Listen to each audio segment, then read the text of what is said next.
Alright guys, so I'm back today with a very interesting revolver and one that I absolutely have a love-hate relationship with this. This has been a wild roller coaster ride of acquiring this firearm, being incredibly disappointed, then being incredibly disappointed in the response of the customer service from Rock Island, then turned it all around into receiving a pretty awesome firearm that works great. I know this is going to be an interesting video, but I wanted to make it because it's a very interesting revolver at the price. This is the Rock Island Arsenal Model 206 38 Special, and it harkens back to a lot of the Colt 38 Specials, definitely the Detective Special with the same overall size and cylinder latch, as well as the fact that this holds 6 rounds of 38 Special rather than 5 rounds of most Smiths.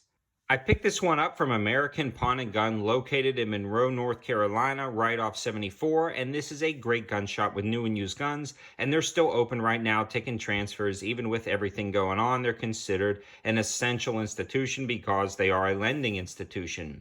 Now, I took it home and shot some ammo, but was having some light primer strikes. It was actually a wide variety of ammo, and I was definitely concerned with the performance of the revolver. Instead of initially jumping into the review, I wanted to reach out to Rock Island Arsenal to see if they could help this.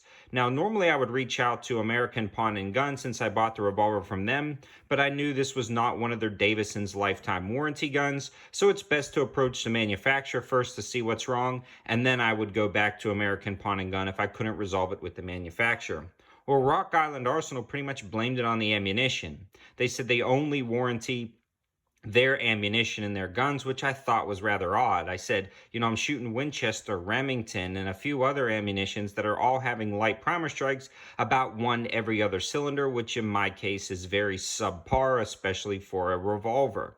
They said, try your ammunition and get back to us. So I actually had a friend with some of their ammunition, and guess what? It was loaded incorrectly. The shells weren't pressed all the way in, so it seized up the revolver. It actually seized up the revolver in his gun. A bullet fell out of one of the shell casings and spilled powder everywhere, so needless to say, their ammunition was complete garbage when I used it in this revolver. Then I switched to S&B ammo that I picked up, and then I posted an Instagram video which actually spurred a very good customer service response. I loaded up 6 rounds in the gun, pulled the trigger 6 or 7 times, and it did not fire once.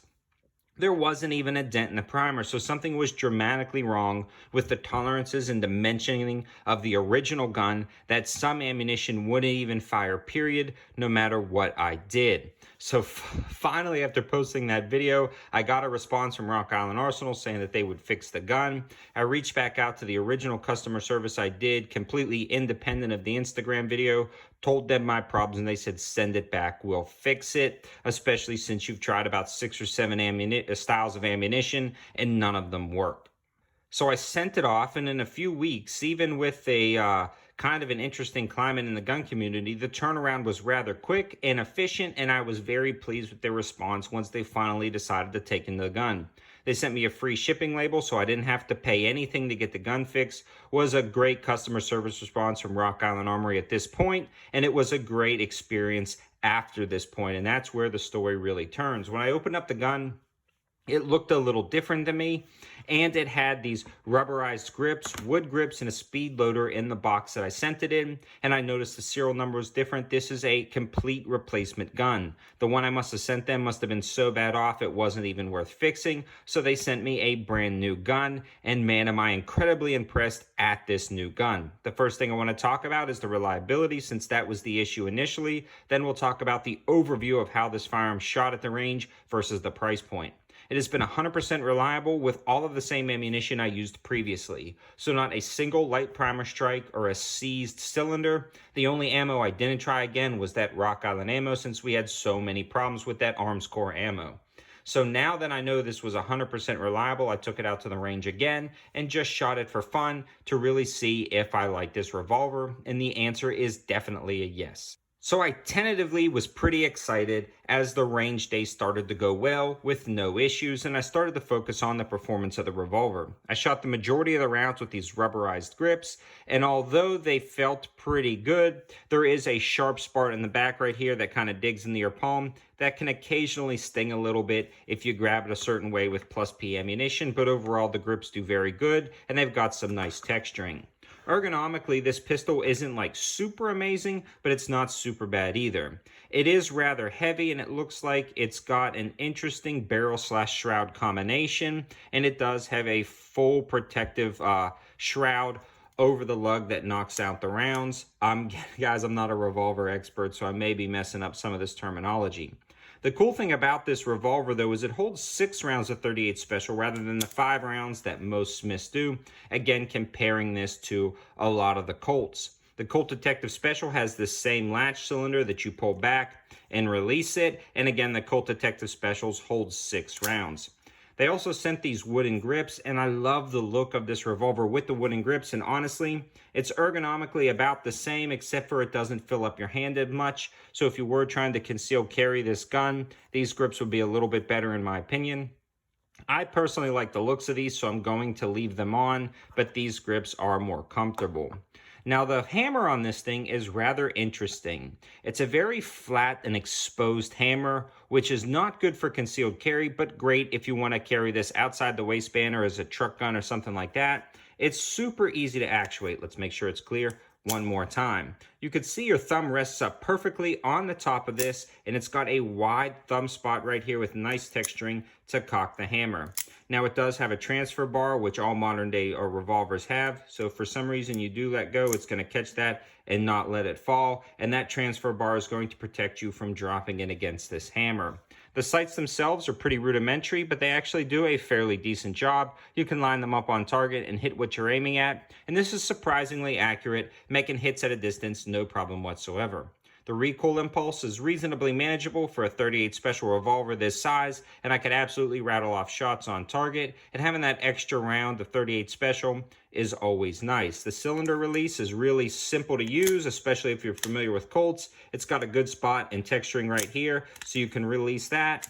All the shells eject beautifully, nothing really ever got stuck, and the lockup is reasonable for a gun like this, so let's check that out. You can see the lockup has a little bit of a slop, but the timing on this gun is good. You can tell every cylinder or every hole in the cylinder lines up and is timed perfectly, so no issues with timing or lockup, and this thing shot pretty good. The double action trigger pull is reasonably heavy, but reasonably smooth. I compare it to most Smiths, to be honest. And then the single action trigger pull, I felt better, but this is pretty darn good for a $200 gun, and that is what I really want to talk about now is the price. The price versus other guns on the market. And at $200 at a rough price point, I don't think you can go wrong with this handgun if you get one that works, or if you get one that's been, that you can send back and get working. That's my biggest concern of this whole process. Not the fact that I had problems with the gun, but when I initially reached out to them, they wanted me to try a wide variety of ammo. I expect a revolver, especially a 38 special revolver that's been around forever, to work with every single ammunition, minus those oddball weird hand loads or even steel ammo. This was Remington and Winchester, and that very first phone call should have gone completely differently, and they should have immediately taken back the gun and looked at it instead of giving me the runaround and making me buy specific ammo.